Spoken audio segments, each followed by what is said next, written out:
Hey, this is Hutch, and today I'm going to show you how to get legal leverage inside a IRA or pre-tax account where leverage is not allowed. And so you can see my buying power and excess liquidity is just under 3,300. Just so happens that IREN shares, if I buy 200 shares, I won't even be able to buy 200 shares. So what we're going to do is we're going to buy 100 shares at this 1647, and then all that's going to be left is 16.5. So I actually I can't quite buy those second 100 shares.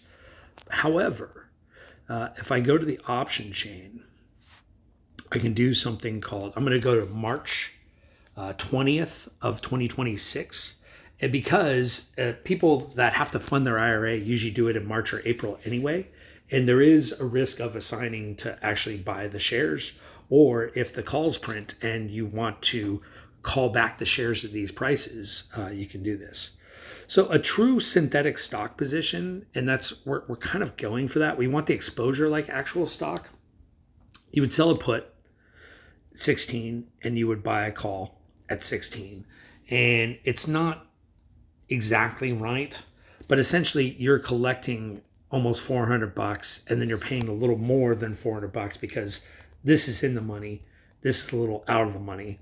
We're kind of splitting the difference, so what's interesting is I do go inverted sometimes, and I may do it here, where we collect a little more. We collect $450, and we can use that to buy this call. And now what you can see by going inverted, the mid price is only 33. They're probably not going to give that to me. They'll probably give it to me for around 40 cents or $40. And essentially everything I'm paying is pure equity in the call. Like this call, the $16 call has 48 cents of equity. Now I have some exposure in that. I may have to pay more if IREN goes down. I am committed to paying $1,700 for 100 shares of IREN by March. I do think it'll be up by then, and I don't mind going inverted, and I probably will do it here.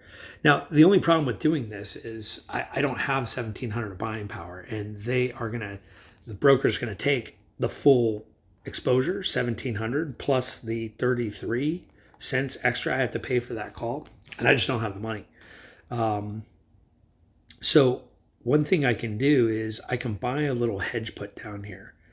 And so if I do look at the 17s, I have again, 1,700 of exposure. But if I buy this little hedge put, I don't think it'll go down there, but it provides me a little leverage because now I only have 1,000 of exposure, and it's just between this 17 and 7. So now I only have 1,000 of exposure, and you can see the negative is good. I'm picking up $414.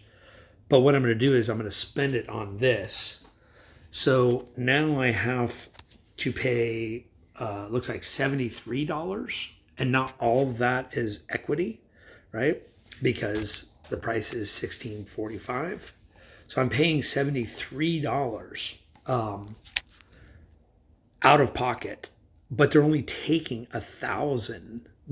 I have 1,600 buying power, and they're only going to hog 1,000, which is interesting to me. We can look at this a couple different ways.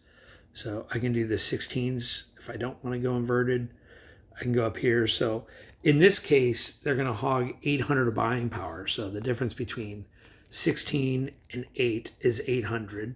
You can see I'm collecting less of a credit. I'm collecting 335. And sometimes I actually go deeper. I'm going to go inverted here. I'm going to take the deeper call because it will act closer to stock. So you can see here I'm paying $1.90 out of pocket, but I only am carving off $800 of exposure out of my account. Like I need to have that cash sitting there to be able to absorb that loss in the eyes of the broker. But now I'm under $1,000, which is interesting to me because I only have 1,600 of buying power, and so it's a way. Like essentially, I'm getting a little over.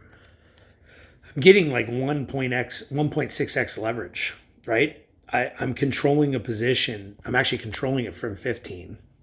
but it's at 1645. I'm controlling a $1,645 position, and I'm doing that for a little under $1,000. It probably will cost about $1,000. They never give to for the middle.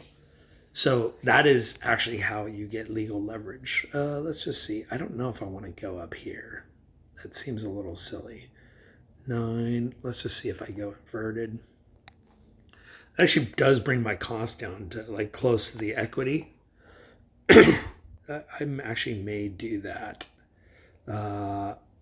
Instead of paying 190, I'm only paying 155. So I'm only paying for 10 cents. They're not going to give it to me for that, but I'm only paying for 10 cents of extrinsic. And that's because I'm collecting a bigger credit. If IREN goes up, this is going to burn off here. That is interesting to me. Let's try this bad boy. What did I say? Well, we could just do the math between the bid and the ask. It's pretty widespread, so you don't want to be trading these regularly. So let's see, 6 to 143, so it's like 36 cents. So 20 cents on top of 137. Let's see if they give it to me for 157. I don't think they will. Nope. Let's see if they give it to me for 160. All right, they give it to me for 160. So again, $800 of risk is carved off between the 17 put that I'm short and the 9 put that I'm lost. They're going to carve off $800, plus I paid 160. So I paid $960 to control a position that's trading at 16 and change. And you can see I actually have the buying power, the excess buying power left. So that is how you get a little additional leverage in pre-tax accounts while still essentially controlling the notional value of the stock.